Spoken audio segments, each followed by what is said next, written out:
అందరికీ నమస్కారం. నా పేరు విజిత్ కుమార్, కన్సల్టెంట్ ఫిజిషియన్ మన హాస్పిటల్. ఇవాళ నేను చెప్పబోయే టాపిక్ హీట్ స్ట్రోక్, ఎండ దెబ్బ. నార్మల్గా సమ్మర్లో చాలా వరకు చూస్తూనే ఉంటాం ఎండ దెబ్బ తాకడం. ఇది కొన్నిసార్లు చాలా ప్రమాదకంగా మనిషికి ప్రాణం మీద కూడా వచ్చే అవకాశం ఉంటుంది. హీట్ స్ట్రోక్ అంటే ఏంటి? హీట్ స్ట్రోక్ అంటే నార్మల్గా మన బాడీలో టెంపరేచర్ రెగ్యులేషన్ అనేది పూర్తిగా ఆగిపోవడం. మన బాడీలో టెంపరేచర్ రెగ్యులేషన్ అంటే ఏ ఏ ఏ అవయవం చేస్తుందంటే మన బ్రెయిన్లో యాంటీరియర్ హైపోథాలమస్ అనే అవయవం చేస్తుంది. అది మామూలుగా రక్తనాళాలు డైలేట్ చేసి మన హీట్ అనేది మన బాడీలోంచి లాస్ అవ్వడానికి చేస్తుంది. నార్మల్గా మన శరీరం వేడిని బయటికి పంపించే పద్ధతుల్లో 4 రకాలు ఉంటాయి. ఒకటి మోస్ట్ కామన్ ఎవాపరేషన్. చర్మం మీద చెమట రావడం, చెమట మామూలుగా వాతావరణానికి ఎవాపరేట్ అవ్వడం, దానివల్ల కొంచెం హీట్ లాస్ అవుతుంది. ఇంకొకటి కండక్షన్. మనం వేసుకునే దుస్తులకి మనం అంటుకునే వస్తువులోకి మన హీట్ అనేది కండక్షన్ ద్వారా హీట్ లాస్ అయ్యే అవకాశం ఉంటుంది.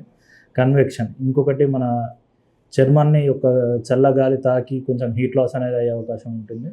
ఇంకొకటి రేడియేషన్. మన చుట్టూగా వాతావరణంకి మన బాడీ అనేది కొంతవరకు హీట్ అనేది రేడియేట్ చేస్తుంది. ఈ 4 పద్ధతుల్లో మన బాడీ అనేది హీట్ అనేది బయటికి పంపించే అవకాశం ఉంటుంది. మోస్ట్ కామన్లీ ఎవాపరేషన్, చెమట ద్వారా ఎక్కువ హీట్ అనేది బయటకు వెళ్తుంది. ఈ ఎండ దెబ్బకి ఎవరు ఎక్కువ గురయ్యే అవకాశం ఉంటుందంటే మామూలుగా ఎల్డర్లీ పాపులేషన్ ఎక్కువగా ఎఫెక్ట్ అయ్యే అవకాశం ఉంటుంది. ఇంకా ఎక్కువ ఇల్నెస్, మామూలుగా స్ట్రోక్, తలలో రక్తం గడ్డగట్టిన వాళ్ళు, ఫిట్స్ ఉన్న వాళ్ళు ఎక్కువగా ఈ ఎండ దెబ్బ బారిన పడే అవకాశం ఉంటుంది. ఇంకా మామూలుగా ఒబేసిటీ, లావు ఉన్న వాళ్ళకి ఎక్కువ ఉండే అవకాశం ఉంటుంది.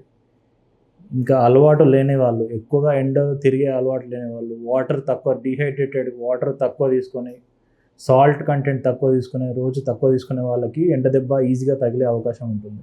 ఇంకొకటి ఎండ దెబ్బ లక్షణాలు ఏంటంటే మామూలుగా గుండె వేగం బాగా పెరగడం, గుండె దడ లాంటిది రావడం, కళ్ళు తిరిగి కింద పడిపోవడం, మా చర్మం పూర్తిగా డ్రైగా చెమట తేమ లేకుండా ఉండడం, మన బాడీ టెంపరేచర్ 105 డిగ్రీ ఫారెన్హీట్ కంటే ఎక్కువగా ఉండడం. ఇవి ఎండ దెబ్బ లక్షణాలు. ఎండ దెబ్బ లక్షణాలు మొదటగా ఎఫెక్ట్ అయ్యేదంటే మన లివర్ సెల్స్. ఎందుకంటే లివర్ సెల్స్ అనేవి చాలా హీట్ సెన్సిటివ్ ఉంటాయి. అందుకే హెపటైటిస్, లివర్ ఫెయిల్యూర్ కూడా వెళ్ళే అవకాశం ఉంటుంది. మరి తీవ్రత ఎక్కువైనప్పుడు మన heart regulation function, thermal cardiomyopathy అంటాము, హార్ట్ బీపీ డౌన్ అయ్యే అవకాశం కూడా ఉంటుంది. ఈ ఎండ దెబ్బ అనేది, హీట్ స్ట్రోక్ అనేది 2 టైప్స్ ఉంటుంది. Classical heat stroke, exceptional heat stroke.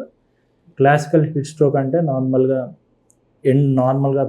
పద్ధతిలో ఎండలో ఎక్కువగా ఉంటే క్లాసికల్ హీట్ స్ట్రోక్ అని వస్తుంది. ఎక్సెప్షనల్ హీట్ స్ట్రోక్ అంటే నార్మల్గా బాగా యంగ్స్టర్లో చూస్తుంటాం. ఎక్సెప్షనల్ హీట్ స్ట్రోక్ అంటే ఎక్కువగా రన్నింగ్ చేసేవాళ్ళు, ఎక్కువగా గేమ్స్ ఆడేవాళ్ళు, మజిల్ వర్కింగ్ ఎక్కువ ఉంటుంది కాబట్టి classical heat stroke, exceptional heat stroke అని వచ్చే అవకాశం ఎక్కువగా ఉంటుంది. ఇది వస్తే మన ట్రీట్మెంట్, ఫస్ట్ ఎయిడ్, హాస్పిటల్కి వచ్చే ముందు మనం చేయాల్సిన జాగ్రత్తలు ఏంటంటే మామూలుగా ఎండ ఉన్న పేషెంట్ని ఫస్ట్ కూల్ ప్లేస్కి తీసుకెళ్ళి పెట్టడం.